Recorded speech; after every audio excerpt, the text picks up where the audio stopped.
Alors la bile, c'est un liquide vert jaunâtre qui est produit par notre foie et qui permet de digérer les matières grasses, d'éliminer les toxines et de stocker les oligo-éléments. Voilà, lorsqu'on mange. Une fois produite par le foie, la bile elle est stockée et conservée dans la vésicule biliaire. Du coup, il y a certains troubles hépatiques ou certains problèmes de la vésicule biliaire, comme les calculs biliaires, qui peuvent avoir un impact négatif sur la sécrétion de la bile. Et du coup, ça va en fait compliquer la digestion et la rendre plus douloureuse. Du coup, je vais vous présenter certaines plantes qui auront pour rôle de stimuler la production de bile et du coup de permettre une meilleure absorption des aliments et une meilleure digestion. Voilà, du coup je vais séparer la vidéo en deux parties. J'ai au moins une bonne quinzaine de plantes, donc voilà, je ne vais pas trop surcharger les vidéos. Donc je commence voilà, par la première plante. Alors je vous présente l'aloe vera, qui est une plante vivace. Ses feuilles peuvent atteindre 60 cm de haut. Elle est originaire d'Afrique et de certaines îles du continent indien, où elle pousse sauvagement. Pour la multiplier, il suffit de retirer des petits plants et de les replanter. Les parties utilisées sont les feuilles, ainsi que le suc d'aloe et le gel qui s'y trouve à l'intérieur. L'aloe vera est constituée d'anthraquinone, donc de l'aloïne. On y trouve aussi des résines, des tanins, des polysaccharides et de l'ayoétine. Alors du coup, le jus d'aloe que l'on peut trouver facilement en vente, qui est composé seulement du gel, est très connu pour ses propriétés digestives et en plus ça permet de sécréter la bile. Du coup, oui, il faut faire attention à ne pas appliquer directement le liquide jaunâtre du bout des feuilles sur la peau. Et il faut aussi faire attention à ne pas l'utiliser pendant la grossesse et l'allaitement. Elle est aussi déconseillée en cas d'hémorroïdes ou de maladie rénale. Voilà, faites toujours bien attention aux contre-indications des plantes.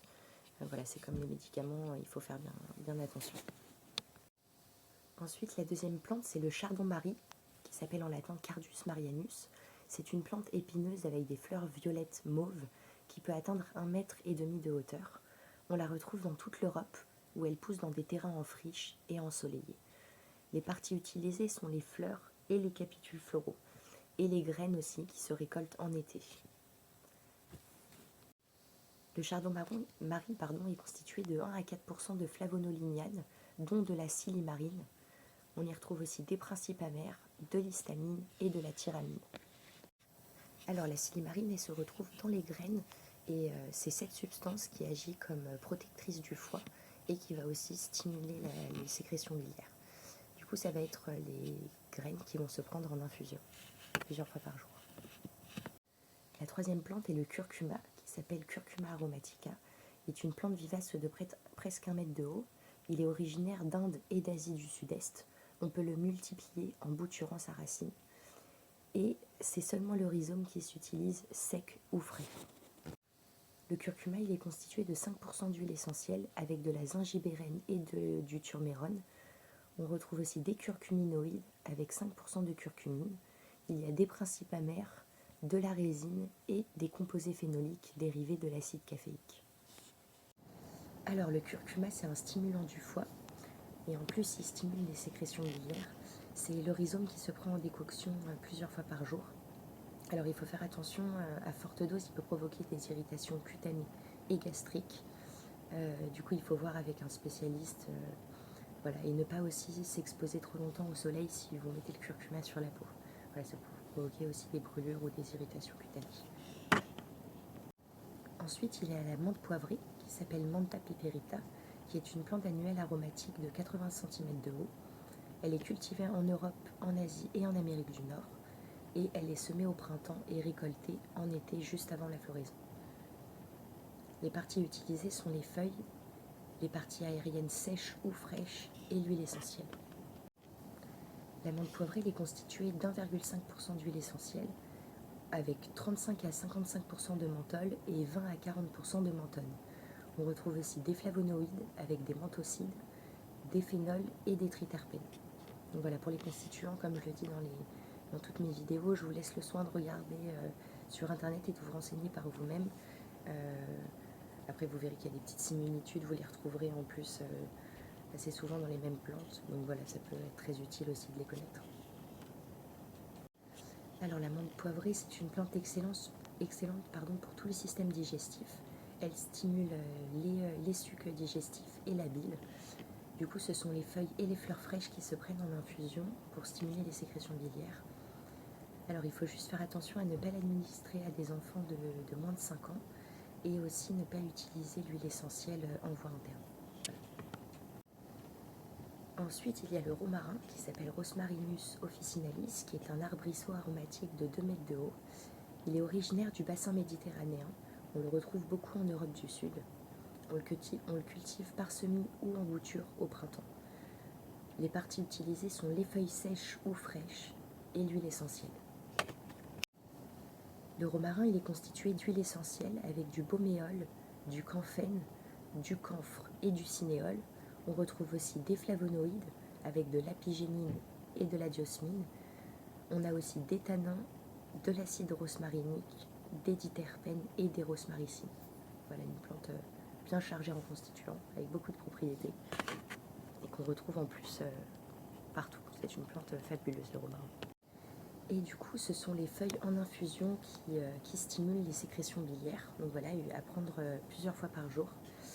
Et pour les contre-indications, il ne faut pas utiliser l'huile essentielle en voie interne. Et aussi, la plante, elle est déconseillée pour les femmes enceintes.